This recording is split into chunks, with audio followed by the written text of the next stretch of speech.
Hello everyone, this is Shivam here and आज की इस वीडियो में हम बात करने वाले हैं मीजोमेरिक इफेक्ट के बारे में।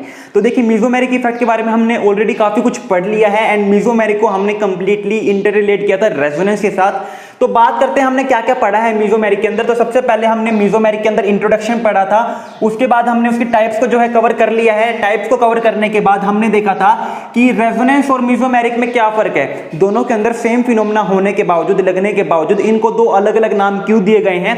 उसके बाद मैंने देखा था मेरे इस मीजोमेरिक का सबसे इंपॉर्टेंट टॉपिक, ऑर्गेनिक का one of the most important topic, that is mesomeric versus inductive effect. कि अगर मेरे पास मान लीजिए कोई क्वेश्चन है जिसके अंदर मीजोमेरिक इफेक्ट भी लग रहा है, इंडक्टिव इफेक्ट भी लग रहा है, तो कौन सा इफेक्ट डोमिनेट करेगा एंड क्यों। इसके अंदर हमने डिफरेंट केसेस पढ़ लिए थे, सारा का सारा कंप्लीट हो चुका था लास्ट वीडियो के अंदर। आज की वीडियो के अंदर हमें बात करनी है स्ट्रेंथ ऑफ मीजोमेरिक इफेक्ट। कि मान लीजिए मेरे पास एक क्वेश्चन है, एक सेम मेरे पास जो है सबस्ट्रेट है, बस मेरे पास डिफरेंट ग्रुप लगे हुए हैं, तो वो डिफरेंट ग्रुप जो है वो किस तरीके से डिसाइड करेंगे कि कहां पर इलेक्ट्रॉन डेंसिटी ज्यादा होगी, कहां पर मेरे पास इलेक्ट्रॉन डेंसिटी कम होगी। यानी कि मेरे पास सेम सबस्ट्रेट के अंदर डिफरेंट ग्रुप लगे हुए हैं, मुझे वहां पर या तो इलेक्ट्रोफाइल दे दिया गया है या फिर न्यूक्लियोफाइल दे दिया गया है एंड मुझसे पूछा हुआ है कि बताओ रेट ऑफ रिएक्शन कहां पर ज्यादा होगा। तो वो सारी की सारी चीज जो है हम आज की वीडियो में कवर करने वाले हैं एंड इसके बाद हमारा जो मीजोमेरिक है वो कंप्लीट हो जाएगा।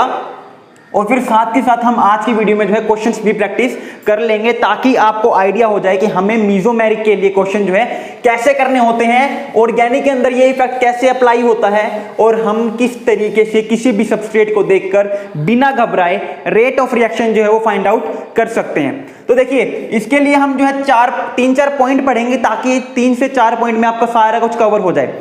स्ट्रेंथ ऑफ मीजोमेरिक इफेक्ट हमारा टॉपिक है और इसके अंदर जो सबसे पहला रूल जो आता है, एक तरीके से रूल कह लीजिए, वो है एक्सटेंट ऑफ ओवरलैपिंग।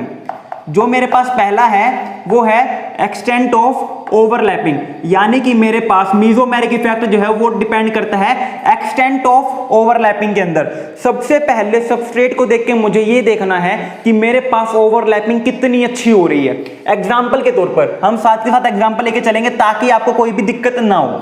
मान लीजिए मेरे पास एक अल्कीन है, ठीक है, और यहां पर ये अल्कीन जो है एक जगह जुड़ी हुई है NH2 ग्रुप से, ठीक है। दूसरी मेरे पास एक अल्कीन है, सेम अल्कीन है, जो कि जुड़ी हुई है आपकी बार PR2 ग्रुप से, ठीक है।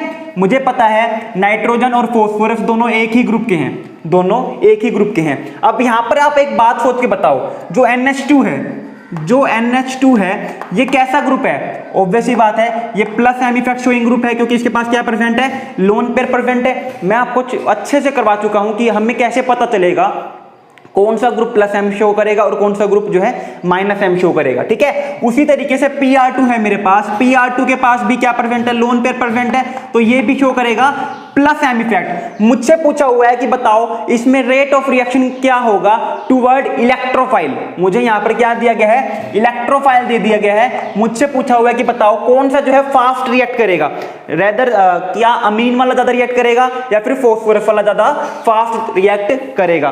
तो अब देखिए यहां पर मुझे पता है दोनों ही क्या शो कर रहे हैं, प्लस एम इफेक्ट शो कर रहे हैं, दोनों ही प्लस एम इफेक्ट शो कर रहे हैं। तो अब मुझे कैसे पता चलेगा कि कौन जो है ज्यादा अच्छे से इलेक्ट्रॉन डोनेट कर पा रहा होगा क्या यहां पर रेजोनेंस मैंने आपको बताया था, यहां पर होगा क्या, यहां का जो नाइट्रोजन का लोन पेयर है वो यहां पर जाएगा, रेजोनेंस का पार्ट बनेगा, और ये जो पाई बॉन्ड है वो इलेक्ट्रॉन डेंसिटी कहां चली जाएगी, सारी की सारी कार्बन के ऊपर जाकर चिपक जाएगी। और यहां पर मुझे क्या देखने को मिलेगा, यहां पर मुझे देखने को मिलेगा NH2 पॉजिटिव और यहां पर मुझे देखने को मिलेगा नेगेटिव।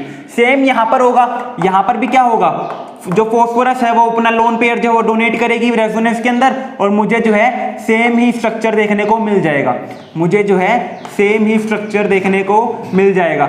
अब यानी कि मेरे पास इलेक्ट्रोफाइल कहां पर जाकर अटैक करेगा, यहां पर ये क्या कहां पर अटैक करेगा, इलेक्ट्रोफाइल के ऊपर। ये नेगेटिव चार्ज कहां पर अटैक करेगा, इलेक्ट्रोफाइल के ऊपर। इतना सबको समझ में आ रहा है क्या हुआ यहां पर, रेजोनेंस की हेल्प से मुझे ये समझ में आ गया कि कहां पर इलेक्ट्रॉन डेंसिटी ज्यादा है और कहां पर मेरे पास जो है इलेक्ट्रोफाइल के ऊपर अटैक होने वाला है। यही तो हम GOC में करते हैं ना।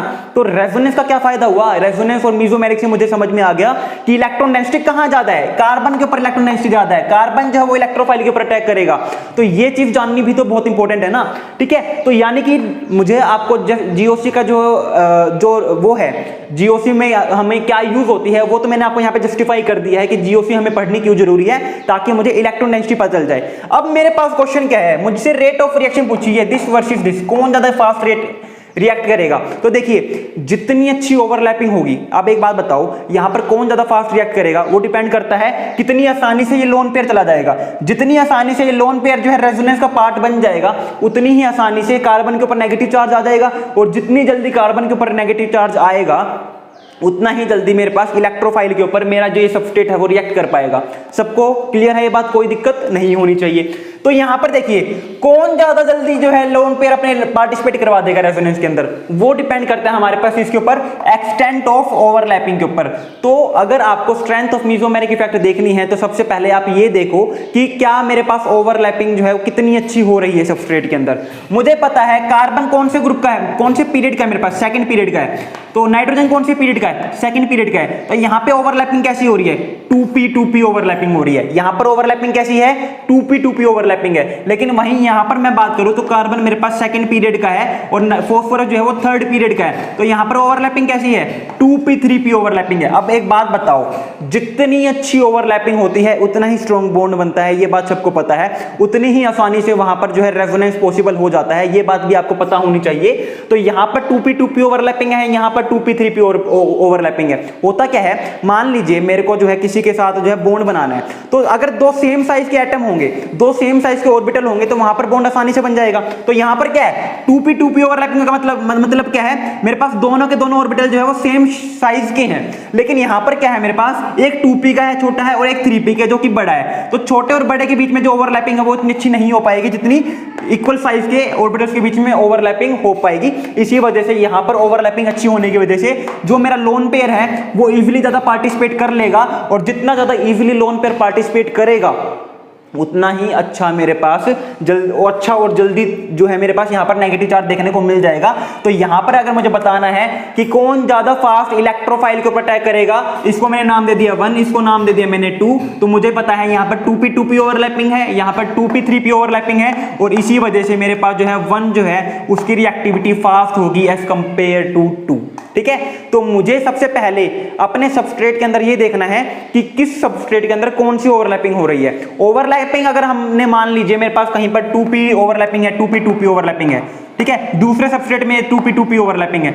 उसके बाद हमारे पास सेकंड फैक्टर आता है जहां पर हम डिसाइड करेंगे कि अब यहां पर हमें क्या करना है। तो सबसे पहला रूल क्या है मेरे पास, सबसे पहला रूल मेरे पास है कि मैं वहां पर देखूंगा एक्सटेंट ऑफ ओवरलैपिंग, कि कितनी अच्छी ओवरलैपिंग हो रही है। जितनी अच्छी ओवरलैपिंग उतना ही जल्दी और इतना ही अच्छे तरीके से मेरे पास मेसोमेरिक इफेक्ट ऑपरेट होगा, एंड जितना जल्दी मेरे पास मेसोमेरिक इफेक्ट ऑपरेट होगा उतना ही अच्छा मेरे को वहां पर रिजल्ट देखने को मिलेगा। अब उसके बाद मेरे पास सेकंड केस क्या है, मेरे पास सेकंड केस है इलेक्ट्रोनेगेटिविटी।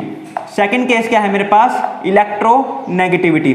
अभी जो हमने पढ़ा केस वो क्या था, मेरे पास एक्सटेंट ऑफ ओवरलैपिंग, यानी कि मेरे पास जो ग्रुप दिए हुए हैं वो सेम ग्रुप से हैं। ठीक है, जो मेरे पास मेसोमेरिक इफेक्ट शो करने के लिए ग्रुप दिए हुए हैं वो पीरियडिक टेबल में सेम ग्रुप से हैं। लेकिन मान लो मेरे पास सबके अंदर 2p ओवरलैपिंग हो रखी है। अभी तो हमने देख लिया कि किसके बेस के ऊपर हमने उनको डिफरेंशिएट किया, on the basis of their overlapping. लेकिन मान लीजिए ये भी तो केस बन सकता है ना कि सब में ओवरलैपिंग सेम हो, सब में ओवरलैपिंग क्या हो, सेम हो। यहां पर मेरे पास क्या है, NH2। यहां पर मेरे पास मान लीजिए अगले केस में क्या है, सेम एग्जांपल ले रहा हूं। एग्जांपल मैं सेम इसलिए लेता हूं ताकि आपको जो है एक ही एग्जांपल के थ्रू डिफरेंट केस समझ में आ जाए। और अगर मैं इस तरीके से समझाऊंगा तो मेरे अकॉर्डिंग, मुझे नहीं पता आपके अकॉर्डिंग, बट मेरे अकॉर्डिंग जो है यहां पर जो है इस तरीके से समझाने पे काफी अच्छा रिजल्ट जो है निकल के आता है, बच्चों को अच्छे से समझ में आ जाता है। सेम एग्जांपल है मेरे पास, ठीक है, सेम एग्जांपल है। अब यहां पर देखो ओवरलैपिंग की अगर मैं बात करूं तो ओवरलैपिंग यहां पे क्या है, 2p। ये भी कौन से पीरियड का है, सेकंड पीरियड का। तो यहां पे ओवरलैपिंग क्या है, 2p। ठीक है, कार्बन सेकंड पीरियड का है, इसका सेकंड 2p ऑर्बिटल इन्वॉल्व होएगा। ऑक्सीजन भी जो है सेकंड पीरियड का है, तो यहां पर भी ओवरलैपिंग क्या हो गई, 2p। यहां पर भी क्या है, कार्बन और फ्लोरीन दोनों ही सेकंड पीरियड के हैं, तो यहां पर भी ओवरलैपिंग किस के बीच में होगी, 2p ओवरलैपिंग देखने को मिल रही है। यानी कि अब मैं जो है on the basis of extent of overlapping इनको डिफरेंशिएट नहीं कर सकता हूं। तो अब मैं क्या करूंगा, अब जो सेकंड फैक्टर जो डिसाइड करता है स्ट्रेंथ ऑफ मेसोमेरिक को वो है इलेक्ट्रोनेगेटिविटी। मैंने क्या कहा था, जितनी आसानी से लोन पे डोनेट हो जाएगा उतनी ही आसानी से मेरे पास इसके ऊपर नेगेटिव चार्ज बन जाएगा, और जितनी आसानी से इसके ऊपर नेगेटिव चार्ज बनेगा उतना ही फास्ट जो है ये इलेक्ट्रोफाइल के ऊपर अटैक करेगा, और जितना फास्ट इलेक्ट्रोफाइल के ऊपर अटैक करेगा उतनी ही फास्ट मेरे पास रिएक्शन मुझे देखने को मिलेगी। तो अब मैं इलेक्ट्रोनेगेटिविटी की बात करता हूं, तो एक जगह नाइट्रोजन है, एक जगह हाइड्रोक्सी ग्रुप है, एक जगह फ्लोरीन है, और मुझे पता है इलेक्ट्रोनेगेटिविटी जो है वो सबसे ज्यादा फ्लोरीन की होगी, देन ऑक्सीजन की होगी, एंड देन नाइट्रोजन की होगी। यानी कि मेरे पास जो जितना कम इलेक्ट्रोनेगेटिव होता है वो उतनी ही आसानी से लोन पेयर डोनेट कर सकता है। तो नाइट्रोजन मेरे पास सबसे कम इलेक्ट्रोनेगेटिव है, फ्लोरीन मेरे पास सबसे ज्यादा इलेक्ट्रोनेगेटिव है, तो सबसे आसानी से जो है ये अपने लोन पेयर को डोनेट करेगा, फिर ये करेगा, और फिर मेरे पास ये डोनेट करेगा। तो यहां पर मेरे पास जो रेट ऑफ रिएक्शन है वो क्या हो जाएगा, सबसे ज्यादा first, then second, and then third on the basis of electronegativity. ये फर्स्ट, ये सेकंड और ये थर्ड, ये मेरे पास आ जाएगा रेट ऑफ रिएक्शन। ठीक है, तो यहां पर हमने देख लिया प्लस एम इफेक्ट के बारे में, यहां पर हमने देख लिया प्लस एम इफेक्ट के बारे में। अब देखिए कई कई जगह क्या होता है, प्लस एम इफेक्ट जो है, कई कई जगह जो है plus M effect rate of reaction को डिक्रीज भी कर जाता है। कई कई जगह जो है प्लस एम इफेक्ट जो है रेट ऑफ रिएक्शन को डिक्रीज भी कर जाता है, एग्जाम्पल के तौर पर।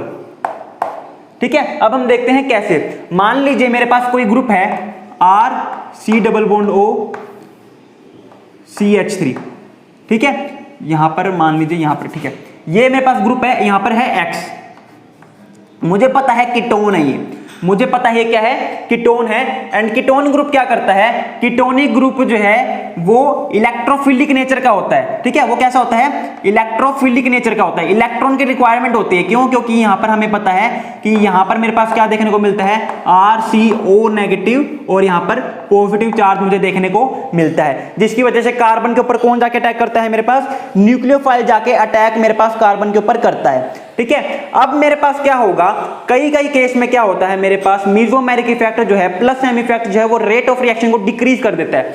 तो मान लीजिए यहां पर जितना ज्यादा पॉजिटिव सेंटर क्रिएट होगा, जितना ज्यादा स्ट्रेंथ होगा पॉजिटिव सेंटर का, उतना ही फास्ट मेरे पास न्यूक्लियोफाइल जो है इसके ऊपर जाकर अटैक करेगा, कोई डाउट नहीं है। लेकिन यहां पर मान लीजिए इस कार्बन के साथ मान लीजिए कोई भी plus M effect showing group लग गया, कोई भी plus M effect showing group लग गया, तो ये प्लस एम इफेक्ट क्या करेगा, लोन पेयर को इसको डोनेट करेगा, और जैसे ही इसने अपने लोन पेयर को उसको डोनेट कर दिया तो ये पॉजिटिव चार्ज की जो डेंसिटी है वो क्या हो जाएगी, डिक्रीज। पॉजिटिव चार्ज की जो डेंसिटी है वो क्या हो जाएगा, डिक्रीज हो जाएगी, और जितनी ज्यादा पॉजिटिव चार्ज की डेंसिटी डिक्रीज हो जाएगी उतना ही रेट ऑफ रिएक्शन मेरे पास क्या हो जाएगा, स्लो मुझे देखने को मिल जाएगा। अब चलिए इसमें हम एग्जाम्पल की बात करते हैं। मेरे पास एग्जाम्पल क्या है, मान लीजिए मेरे पास क्या है, मेरे पास है carbon double bond carbon, carbon double bond oxygen, और यहां पर मेरे पास है हाइड्रोजन।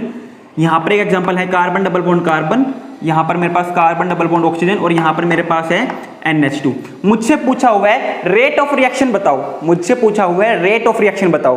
तो सबसे पहले तो आपको यह समझ में आना चाहिए कि कीटोन है, और कीटोन के ऊपर कौन जाके अटैक करता है, न्यूक्लियोफाइल जाके अटैक करता है। यहां पर अटैक कौन करेगा, न्यूक्लियोफाइल। न्यूक्लियोफाइल को क्या चाहिए होता है, न्यूक्लियोफाइल को चाहिए होती है पॉजिटिव चार्ज डेंसिटी। जहां पर पॉजिटिव चार्ज डेंसिटी जितनी ज्यादा, उतना ही ज्यादा वहां पर रेट ऑफ रिएक्शन मुझे देखने को मिल जाएगा। तो यहां पर देखो होता क्या है, यहां पर इसके ऊपर नेगेटिव चार्ज, इसके ऊपर positive charge, partial negative partial positive कह रहा हूं, कंप्लीट नेगेटिव कंप्लीट पॉजिटिव नहीं कह रहा हूं मैं, पहली बात तो। ठीक है, अब देखो यहां पर मेरे पास क्या अटैच है, यहां पर मेरे पास हाइड्रोजन अटैच है, यहां पर मेरे पास क्या अटैच है, यहां पर मेरे पास NH2 ग्रुप अटैच है। हाइड्रोजन का तो कोई इफेक्ट नहीं होता है, हाइड्रोजन ना तो इंडक्टिव शो कर सकता, ना ही मेसोमेरिक इफेक्ट शो कर सकता, ये बात सबको पता है। तो यहां पर एक तरीके से हम क्या कह सकते हैं, यहां पर एक तरीके से कोई भी इफेक्ट नहीं है, यहां पर एक तरीके से कोई भी इफेक्ट नहीं है। लेकिन यहां पर देखो, यहां पर क्या है, नाइट्रोजन के पास लोन पेयर प्रेजेंट है, और मुझे पता है नाइट्रोजन जो है यहां पर क्या शो करेगा, प्लस एम इफेक्ट शो करेगा। जैसे ही प्लस एम इफेक्ट शो करेगा, ये अपने लोन पेयर को यहां पर पार्टिसिपेट करवाएगा, और इसके ऊपर क्या बन जाएगा, O नेगेटिव जाके देखने को मुझे मिल जाएगा, और मेरे पास क्या बन जाएगा, कार्बन कार्बन, यहां पे NH2 पॉजिटिव, यहां पर डबल बॉन्ड, यहां पे O नेगेटिव। अब मेरे पास क्या हुआ, अब मेरे पास जो है यहां पर जो पॉजिटिव डेंसिटी थी इस कार्बन के ऊपर वो खत्म हो गई, वो खत्म हो गई। अब जैसे ही पॉजिटिव चार्ज डेंसिटी खत्म हो गई, तो इसके ऊपर न्यूक्लियोफाइल जो है वो अटैक कर पाएगा क्या, न्यूक्लियोफाइल अटैक नहीं कर पाएगा। तो न्यूक्लियोफाइल इतनी अच्छे से आसानी से अटैक किसके ऊपर करेगा, इसके ऊपर। क्यों, क्योंकि यहां पर तो ऐसा कुछ भी नहीं हुआ। तो यहां पर मुझे पूछा गया है रेट ऑफ रिएक्शन, तो रेट ऑफ रिएक्शन किसकी ज्यादा होगी, फर्स्ट की ज्यादा होगी सेकंड से। अब कई बच्चों के माइंड में क्वेश्चन अराइज हो रहा होगा, सर यहां पर कार्बन डबल बॉन्ड कार्बन है, ये रेजोनेंस में चला जाएगा और फिर ये भी यहां पर हो जाएगा। बिल्कुल होगा, कोई सोचने वाली बात नहीं है, बिल्कुल ये भी क्या करेगा, मेरे पास यहां पर पॉजिटिव चार्ज डेंसिटी को डिक्रीज करेगा। कोई सोच गलत नहीं सोच रहे, एकदम सही सोच रहे हो। लेकिन मैंने इसलिए एग्जांपल लिया क्योंकि यहां पर भी ये इफेक्ट है, यहां पर भी ये इफेक्ट है, तो इन दोनों के कंपेयर करने के लिए ये इफेक्ट तो आपस में कैंसिल आउट हो जाएगा ना। जितना इसका इफेक्ट है उतना ही सेम इफेक्ट यहां पर इसका भी हो जाएगा। तो ये इफेक्ट और ये इफेक्ट तो दोनों आपस में कैंसिल आउट कर जाएंगे। तो इसके बेस के ऊपर मैं बिल्कुल भी स्ट्रेंथ को डिटरमाइन नहीं कर सकता हूं। क्यों मैंने किसके बेस के ऊपर डिटरमाइन की? इसके बेस के ऊपर। ठीक है, हमें किसी भी चीज को कंपेयर करने के लिए वो पॉइंट ढूंढना पड़ता है जो दो चीजों को डिफरेंशिएट करती है। ये चीज तो आपस में दोनों में सेम ही है, तो ये इफेक्ट दोनों में ही लगेगा, और दोनों में लगेगा तो इसके बेस के ऊपर मैं इसको डिफरेंशिएट नहीं कर सकता हूं। ठीक है, सबको समझ में आ गई? तो ये थी मेरे पास, अगर मुझे किसी भी सबस्ट्रेट के अंदर रेट ऑफ रिएक्शन बतानी है with the help of mesomeric effect. ठीक है, अब हम करते हैं क्वेश्चंस को। अब हम क्वेश्चंस करते हैं डिफरेंट ताकि आपको समझ में आ जाए कि हाँ ये चीजें ऐसी भी होती हैं। तो जैसा कि मैंने आपको बताया था रेजोनेंस करते टाइम कि आपको रेजोनेंस और मेसोमेरिक को साथ में ही लेके चलना पड़ेगा, दोनों सेम ही इफेक्ट है, एक छोटा सा फर्क होता है। तो देखिए क्वेश्चन करते हैं हम। पहला क्वेश्चन मेरे पास क्या है? मुझे बताना है स्टेबिलिटी ऑर्डर। मुझे बताना है स्टेबिलिटी ऑर्डर कि कौन ज्यादा स्टेबल है। मुझे क्या बताना है? स्टेबिलिटी कि कौन मेरे पास ज्यादा स्टेबल है। दो कंपेयर करना है मुझे। एक तो मेरे पास क्या है? RC double bond O positive, एक तो मेरे पास ये है, और दूसरा मेरे पास क्या है? दूसरा मेरे पास है RC triple bond O positive. ये दो सब स्ट्रक्चर है मेरे पास, और मुझे बताना है कौन ज्यादा स्टेबल होगा। तो सबसे पहले ये देखो, दोनों ही रेजोनेटिंग स्ट्रक्चर है। पाई बॉन्ड मेरे पास यहाँ पर इन्वॉल्व हुए हैं, ऑक्सीजन का लोन पेयर यहाँ पर आया है ताकि कार्बोकैटायन को, जो कार्बोकैटायन बना हुआ है वो मेरे पास खत्म हो जाए। तो देखिए मैंने आपको रेजोनेंस करवाते टाइम एक कंप्लीट अलग वीडियो में बताया था कि मुझे अगर दो स्ट्रक्चर को कंपेयर करना है with the help of resonance कि कौन ज्यादा स्टेबल है कौन कम स्टेबल है, तो उसमें मैंने आपको 4 रूल्स बताए थे। वो चारों रूल्स यहाँ पर लगेंगे, वो चारों रूल्स लगेंगे।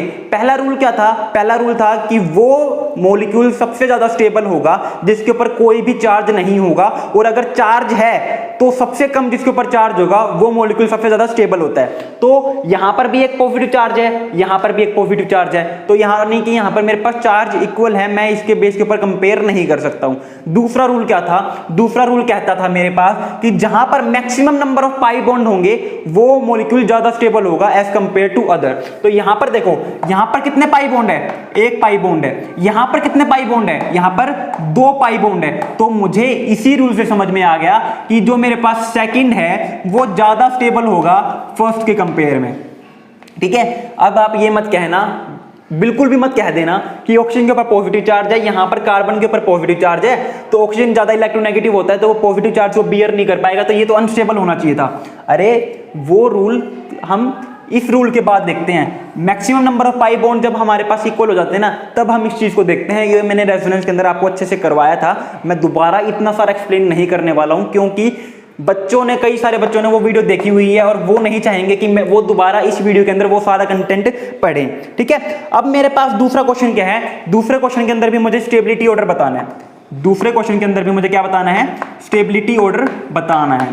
तो एक मेरे पास ये है, दूसरा मेरे पास, और साथ के साथ चेकआउट करना जो भी मैंने स्ट्रक्चर बनाए हैं आपके अकॉर्डिंग वो रेजोनेंस में है या नहीं है।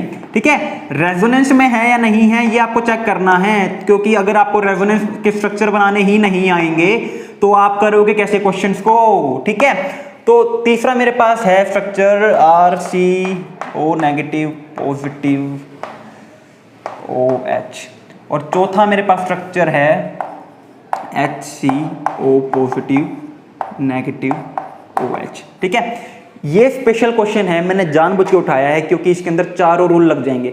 मैंने आपको जो 4 रूल बताए थे ना रेजोनेंस स्ट्रक्चर के थ्रू, अगर आपको स्टेबिलिटी डिटरमाइन करनी है तो इस क्वेश्चन के अंदर वो चारों रूल अप्लाई हो जाएंगे। इसको नंबर दिया मैंने 1, इसको नंबर दिया मैंने 2, इसको नंबर दिया मैंने 3, इसको नंबर दिया मैंने 4। वीडियो पॉज कर लो, वीडियो पॉज करने के बाद खुद से सोचो कि यहाँ पर मेरे पास स्टेबिलिटी ऑर्डर क्या होने वाला है। मैं स्टार्ट कर रहा हूँ। सबसे पहला रूल, जहां पर मिनिमम चार्ज सेपरेशन होगी वो सबसे ज्यादा स्टेबल होगा।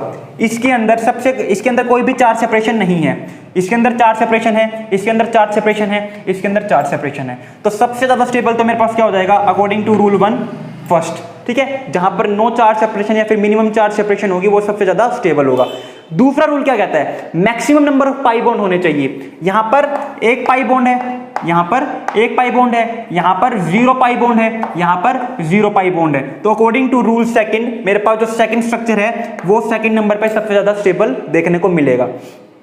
तीसरा रूल जो आपका फेवरेट है, अगर 4 सेपरेशन हो रही है, pi bond number of pi bond equal है, तो उसके बाद हम क्या देखते हैं, चार्ज लोकेशन। जो पॉजिटिव चार्ज है वो कम इलेक्ट्रोनेगेटिव एलिमेंट के ऊपर और जो नेगेटिव चार्ज है वो ज्यादा इलेक्ट्रोनेगेटिव एलिमेंट के ऊपर। तो यहाँ पर नेगेटिव चार्ज ऑक्सीजन के ऊपर है और पॉजिटिव चार्ज कार्बन के ऊपर है, यानी कि नेगेटिव चार्ज तो ज्यादा इलेक्ट्रोनेगेटिव एलिमेंट के ऊपर है and positive charge come electronegative element के ऊपर है। तो बिल्कुल सही है ये चार्ज लोकेशन, तो इसमें दिक्कत नहीं है। लेकिन यहाँ पर क्या हो रहा है, यहाँ पर मेरे पास पॉजिटिव चार्ज तो ज्यादा इलेक्ट्रोनेगेटिव एलिमेंट के ऊपर है और नेगेटिव चार्ज जो है कम इलेक्ट्रोनेगेटिव एलिमेंट के ऊपर है। तो ऐसा होता है क्या, बिल्कुल भी नहीं होता। तो थर्ड वाला ज्यादा स्टेबल होगा और फिर मेरे पास स्टेबल होता है 4। तो ये मेरे पास आंसर आ जाएगा इस क्वेश्चन का। कोई डाउट नहीं होना चाहिए। अगर आपने वीडियोस को देखा है अच्छे से, साथ के साथ नोट्स प्रिपेयर कर रहे हो, अगर आप इन चीजों को अपने दिनचर्या में, हिंदी में कहते हैं ना दिनचर्या में उतार रहे हो, रेगुलरली रिवाइज कर रहे हो चीज़ों को, तो आपको कोई भी डाउट नहीं होना चाहिए। चलो एक क्वेश्चन और देखते हैं। एक क्वेश्चन है, क्वेश्चन क्या है मेरे पास, एक सबस्ट्रेट हम मान लीजिए, एक ये है और यहाँ पे मेरे पास OMe है। मुझसे पूछा हुआ है एक लोकेशन ये है A और एक है मेरे पास B, ठीक है। कहाँ पर जाकर मेरे पास जो इलेक्ट्रोफाइल है वो अटैक करेगा, कहां पर जाकर मेरे पास इलेक्ट्रोफाइल जो है वो अटैक करेगा। देखिए ये क्या है मेरे पास, यहाँ पर अल्कीन है। अल्कीन क्या करता है, अल्कीन के पास भी इलेक्ट्रॉन डेंसिटी अच्छी खासी होती है, वहां पर इलेक्ट्रोफाइल जाके अटैक कर सकता है।